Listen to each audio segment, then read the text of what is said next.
পয়লা জানুয়ারির বিকাল, যখন গোটা শহর উৎসবে মেতেছে, তখন আমরা দাঁড়িয়ে আছি দুর্গাপুর সনকা কলেজের এই ভিড়ের মাঝে। আজ উৎসবের আনন্দ নয়, আজ হাজার হাজার নার্সিং ক্যান্ডিডেটের চোখে ভবিষ্যতের স্বপ্ন আর মনে পাহাড় সমান টেনশন। শ্রীলেখাও অ্যাডমিট হাতে এক্সাম হলে চলে গেল। গ্রেড 2 এর এই লড়াইটা ওর একার নয়, আমাদের দুজনের। কিন্তু এই পরীক্ষার আড়ালে কি গভীর অনিশ্চয়তা লুকিয়ে আছে? স্বাস্থ্য ভবনের কেন এই খামখেয়ালিপনা? চন্দননগর থেকে দুর্গাপুরের এই দীর্ঘ যাত্রাপথ, ট্রেনের সেই কষ্ট আর রাস্তার ধারের সাধারণ খাবার, সবটা মিলিয়ে আমাদের এই পয়লা জানুয়ারির দিনটা কেমন কাটলো, আর নার্সদের ভবিষ্যৎই বা কোন দিকে যাচ্ছে, জানতে হলে আজকের এই ভিডিওটা শেষ পর্যন্ত দেখুন। আমি শুভ, আপনারা দেখছেন শুভ অ্যান্ড শ্রী। চলুন শুরু করা যাক আজকের এই বিশেষ সফর। গুড মর্নিং ফ্রেন্ডস, আজ পয়লা জানুয়ারি আর আমরা এখন হন্তদন্ত হয়ে স্টেশনের দিকে রওনা দিচ্ছি। টোটোর এই ঝাঁকুনির মধ্যেই ব্যস্ত ও দুর্গাপুর যাওয়ার অনলাইন টিকিট কাটতে। এখন ঘড়িতে বাজে 11:15 আর দেখতে দেখতে আমরা স্টেশন পৌঁছে গেলাম।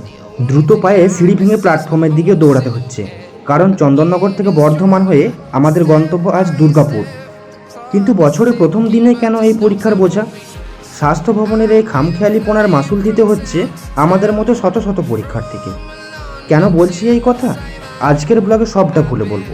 ট্রেনে সিটটা পাওয়ার পর শ্রীলেখার মুখে একটু স্বস্তি দেখলাম। ও বাড়ির লোকের সাথে কথা বলে নিজেকে একটু রিল্যাক্স করার চেষ্টা করলেও ওর চোখের দিকে তাকিয়ে বুঝতে পারছিলাম মনের ভিতরে কি পাহাড় সমান টেনশন চলছে। আজ 8 তারিখ, এডিট করতে বসে যখন পয়লা জানুয়ারির মুহূর্তগুলো দেখছি, তখন ভাবছি একজন নার্সিং পরীক্ষার্থীর জীবনসঙ্গী হিসেবে এই লড়াইটা কিন্তু আমারও। বর্ধমান স্টেশনে নামার পর বুঝলাম ট্রেনের ভিড় আর এই ব্যস্ততা যেন আমাদের টেনশনটা কয়েক গুণ বাড়িয়ে দিচ্ছিল। চন্দননগর থেকে বর্ধমান পর্যন্ত সফরটা কাটলেও মনের ভেতর খচখচ করছিল একটাই কথা, শ্রীলেখার মতো যারা দিনের পর দিন এত পরিশ্রম করছে, সিস্টেম কি তাদের যোগ্য সম্মান দেবে? পরীক্ষা দিয়ে ফেরার পর গত কয়েকদিনে যা যা দেখলাম, তাতে আমাদের বাংলার নার্সদের ভবিষ্যৎ নিয়ে কথা বলাটা খুব দরকার হয়ে পড়েছে। চন্দননগর থেকে বর্ধমান এলাম, এবার দুর্গাপুরের ট্রেন ধরার পালা। এই যে আমরা এখন যাচ্ছি, সিঁড়ি ভাঙছি, এটা শুধু একটা ট্রেনের জন্য নয়, একটা চাকরির জন্য। কিন্তু প্রশ্ন হলো, স্বাস্থ্য ভবন কি আমাদের এই হাহাকারটা বোঝে? পয়লা জানুয়ারি যখন সরকারি কর্তারা ছুটি কাটাচ্ছেন, তখন হাজার হাজার ছেলে মেয়ে রাস্তায় রাস্তায় ছুটছে গ্রেড 2 পরীক্ষার জন্য। কেন এই দিনটাই বাঁচতে হলো? পরীক্ষা নেওয়া যদি জরুরি হয়, তবে নিয়োগ প্রক্রিয়া কেন তো ঢিলেমি? ডিজিটাল ইন্ডিয়ার যুগেও কেন এক অ্যাডমিট কার্ডের জন্য পরীক্ষার্থীদের রাত জাগতে হয়? ভাগ্য ভালো যে দুর্গাপুরের ট্রেনটা একদম খালি ছিল, তাই সিট পেতে কোনো সমস্যা হয়নি। ব্যাগ দিয়ে দুটো সিট কোনো মতে দখল করে একটু ফ্রেশ হতে গেলাম। কিন্তু লোকাল ট্রেনের যা অবস্থা, নরক বললেও কম বলা হয়। একদিকে যখন স্বাস্থ্য ব্যবস্থার উন্নতির বড় বড় কথা শুনি, তখন সাধারণ মানুষের ব্যবহারের এই ন্যূনতম পরিষেবাটুকুর এই হাল থেকে লজ্জা লাগে।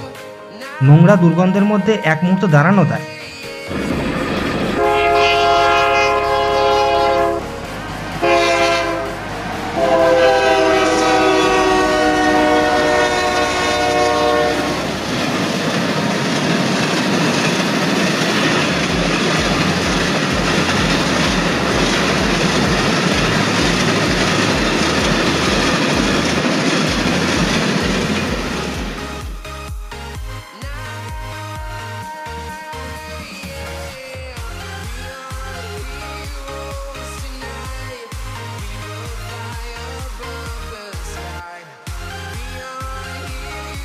অবশেষে দুর্গাপুর স্টেশনে নেমে গেছি।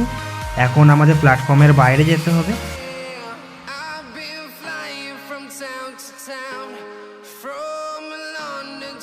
দেখো, এই নকশা করা সিঁড়িগুলো বেশ কত সুন্দর, কিন্তু সৌন্দর্য দেখার বিলাসিতা করার সময় আমাদের হাতে নেই। সিঁড়ি ভেঙে দ্রুত উপরে উঠছি, যত তাড়াতাড়ি সম্ভব প্ল্যাটফর্মের বাইরে বেরোতে হবে।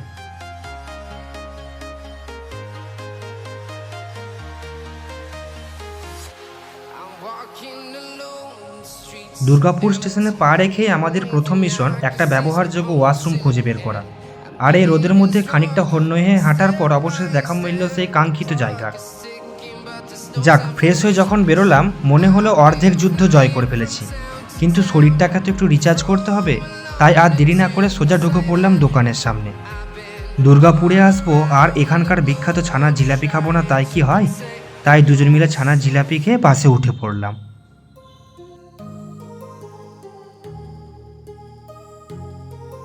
বাসের জানালার দৃশ্যগুলো যত দ্রুত পিছিয়ে যাচ্ছে, মনের ভেতর উত্তেজনার পারদ ঠিক ততটাই চড়ছে।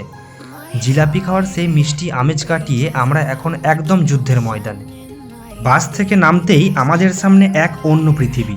সনকা এডুকেশনাল ট্রাস্টের গেটের সামনে তাকালে বোঝা যাচ্ছে আজ কেন এই দিনটা এত গুরুত্বপূর্ণ।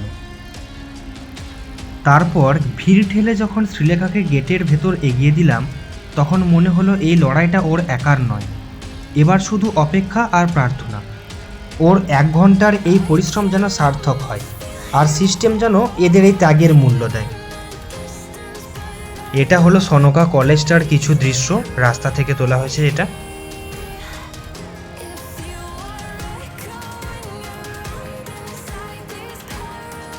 আর কলেজের সামনেই রাস্তার অপোজিটে এখানে গার্জেনরা অনেকে বসে আছে। সাইড দিয়ে একটু বনের মতো অংশ আছে ভেতরে, ঠিক এই জায়গাটা একটু বন জঙ্গল টাইপের, দেখে মনে হচ্ছে না জয়পুরের জঙ্গল টাইপের দেখতে লাগছে। আসলে এই জায়গাটা সবই মানে এই বাঁকুড়ার শেষ থেকে শুরু করে বর্ধমান এই দিকটা, মানে এটা তো পশ্চিম বর্ধমানের মধ্যে পড়ছে, তো এই বন জঙ্গল টাইপেরই থাকে। দেখে মনে হবে অনেকে পিকনিক করতে এসেছে এখানে। ও পরীক্ষার হলে চলে যাওয়ার পর আমি বসে বসে খানিকক্ষণ অপেক্ষা করলাম বাইরে। এখনও 5টা বেজে গেছে, ওর পরীক্ষা স্টার্ট। দেখতে দেখতে পরীক্ষা হয়েও গেল। সন্ধে হতে একদম ভিড়টা প্রপার বোঝা যাচ্ছে এখানে, গার্জেনদের রাশ করা ভিড় একদম। সবাই দেখছে যে কখন আমার ক্যান্ডিডেট বাইরে আসবে। অবশেষে ক্যান্ডিডেটদের সবার পরীক্ষা শেষ হলো, একে একে সবাই বাইরে আসা শুরু করে দিয়েছে এখানে। এই ভিড়ের মধ্যে খুঁজে পাওয়া খুব সমস্যাদায়ক। এক তো সন্ধ্যা হয়ে গেছে, তারপর এত ভিড়, আবার সামনে দিয়ে এত গাড়ি যাচ্ছে এই ভিড়ের মাঝ দিয়েই, খুব সমস্যাদায়ক ব্যাপার আছে। 1 জানুয়ারির দিন এই শিফটে কেউ পরীক্ষা পেলে 5টা থেকে 6টা। অবশেষে পরীক্ষার্থীদের ভিড় কাটিয়ে আমরা একটা টোটো ধরে নিলাম। টোটোটা একদম স্টেশন অবধি নিয়ে গিয়েছিল আমাদের। এত কনকনে ঠান্ডায় টোটোতে সন্ধ্যাবেলায় আসতে যথেষ্ট কষ্ট হয়েছে। এত ভিড়ের মাঝে আর কোনো গাড়ি পেলাম না, একটা টোটোই ভরসা ছিল লাস্টে। তারপর ঠান্ডায় টোটো থেকে নেমে কিছু গরম গরম স্ন্যাক্স নিয়ে নিলাম। এই ঠান্ডায় গরম গরম ব্রেড পকোড়া আর সিঙ্গারা জাস্ট স্বর্গ। পরীক্ষার ফল কী হবে সেটা সময়ের হাতে, কিন্তু এই মুহূর্তের শান্তিটা আমাদের খুব দরকার ছিল। পেট ভরে খাবার খেয়ে এবার বাড়ির পথে রওনা দেওয়ার পালা। ট্রেনটা যখন চন্দননগরের দিকে এগোচ্ছে, অন্ধকার জানালার বাইরে তাকিয়ে একটাই কথা বারবার মনে হচ্ছে, আজ শুধু শ্রীলেখা নয়, ওর মতো হাজার হাজার মেয়ে 1 জানুয়ারির আনন্দ বিসর্জন দিয়ে এই পরীক্ষাটা দিয়ে এলো। কেন জানেন? কারণ তারা চায় এই রাজ্যের স্বাস্থ্য ব্যবস্থাকে শক্ত হাতে সামলাতে। কিন্তু প্রশ্ন হলো, স্বাস্থ্য ভবন কি সত্যিই ওদের যোগ্য সম্মান দিতে প্রস্তুত? আমরা বারবার দেখি নিয়োগের দীর্ঘসূত্রতা, স্বচ্ছতার অভাব আর একের পর এক টালবাহানা। একজন নার্স যখন নিজের জীবন বাজি রেখে ডিউটি করে আর তারপর দিনরাত এক করে পরীক্ষার প্রস্তুতি নেয়, তখন সিস্টেমের উচিত তাদের রাস্তাটা মসৃণ করা, কঠিন করা নয়। সারাদিনে ক্লান্তির কথা ভুলে নিজেদের মতো করে একটু সময় কাটিয়ে তারপর আমরা বাড়ির দিকে রওনা হলাম। অবশেষে আমরা চন্দননগর স্টেশনে নামলাম। ঘড়িতে বাজে এখন রাত 11টা। একদম হাড় কাঁপানো ঠান্ডা আছে। তো বন্ধুরা, রুম এসে গেছি। সারাদিন অনেক জার্নি হয়েছে, বেশ ক্লান্ত আছি। এবার ফ্রেশ হতে হবে, খাওয়া দাওয়া করে রেস্ট নিতে হবে। ভিডিওতে কিছু বলার থাকলে কমেন্ট করে জানিও, ভিডিওটা লাইক করো, বন্ধুদের সাথে শেয়ার করো, আর চ্যানেলটা অবশ্যই সাবস্ক্রাইব করে দিও। দেখা হচ্ছে অন্য ভিডিওতে।